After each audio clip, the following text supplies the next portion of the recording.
I want to get back to this now. President-elect Donald Trump announcing on day one he will impose a 25% tariff on all products out of Mexico and Canada. He says the tariff will remain in effect until the drugs and the migrants stop coming over both borders.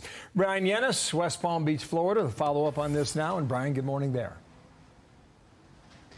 Bill, good morning. Well, when you consider that about 80% of the goods exported from Mexico and Canada come to the United States, you can understand that these proposed tariffs threatened by President-elect Trump could very well have huge ripple effects and impacts on their economies. Last night, Trump posting on Truth Social that he would impose a 25% tariff on all products coming into the United States from Mexico and Canada, and an additional 10% tariff on all products coming in from China on day one of his presidency. Trump posting, this tariff will remain in effect until such time as drugs, in particular fentanyl, and all illegal aliens stop this invasion of our country. He went on to say, representatives of China told me that they would institute their maximum penalty, that of death, for any drug dealers caught doing this, but unfortunately they never followed through. And drugs are pouring into our country, mostly through Mexico, at levels never seen before. Now, these tariffs or taxes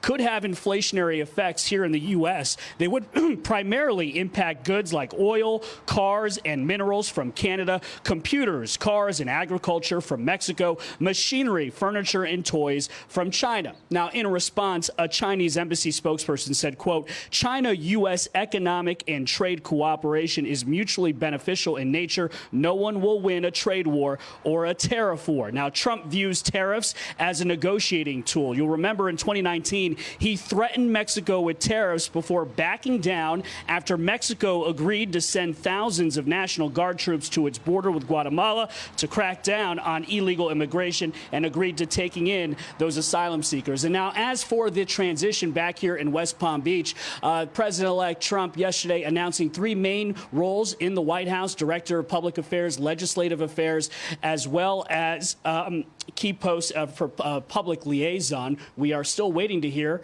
who his FBI director and NIH director will be. All right, beautiful day again down there in West Palm. Thank you, Bryan. Nice to see you. Bryan Llenas there in Florida. And former House Speaker Kevin McCarthy is here with us. So the president-elect made this statement last night on tariffs around 6:40 p.m. Canada's response was this, that Canada places the highest priority on border security and the integrity of our shared border. We will, of course, continue to discuss these issues with the incoming administration. Apprehensions at the northern border are higher than the prior 17 years at 19,200. Obviously very different from the southern border, but still significant. This is the benefit of getting President Trump back in. He knows how to do the job. He's not waiting to January 20th. So he's securing our border early. They know they'll have to take this into effect. But what he's doing to China with fentanyl is something even more powerful. Because fentanyl is the #1 killer of Americans between the ages of 18 and 45. But do you ever spend a moment to think about those ages? Those are your most productive years. Those are the years you reproduce, and those are the years of the ages of people who serve in your military. It's a direct attack on one of the strongest age groups that America has, and it all comes from China.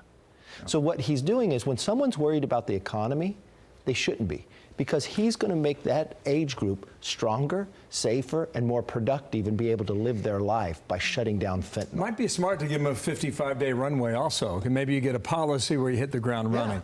Barack Obama, over 8 years, deported or returned 5.2 million, 5.3 million illegals during his time as president. What was different then? What was different then? It was a Democratic Party who understood the damage that would be done if you opened up this border. The saddest part about all of this, there was no legislation or no new bill passed that destroyed our border. It was just one president using an executive order. You watched him there defy even the governor, lifting up a fence that the state of Texas put in to let people just come into the state. And you watched 500,000 unaccompanied young children. How many of those children didn't make the track? contract. And I'll give you this one other statistic. If you go back a year ago in February, in 1 month, we caught more people on the terrorist watch list than we caught in the entire 4 years under President Trump. And you know how difficult it is to get on the terrorist watch list? And think about where these people are coming from. They're not coming from Latin America. And we know what a few handful of people could do to this country that want to do damage to us. Certainly. And that is what's so scary. On another policy front, something you know well is California. Yes. State politics and energy and environment. So President-elect Trump has said he's going to eliminate Biden's EV tax credit. Governor Newsom says he'll come to the rescue. And he said, we will intervene if the Trump administration eliminates the federal tax credit, doubling down on our commitment to clean air and green jobs in California. We're not turning back on a clean transportation future.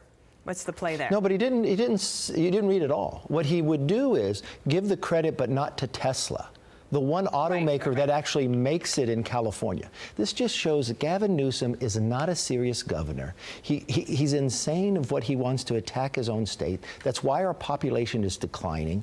We're going to lose more congressional seats. That's why we watch this state fall apart. You now have a state where even we're throwing out the DAs that this governor supported to put in.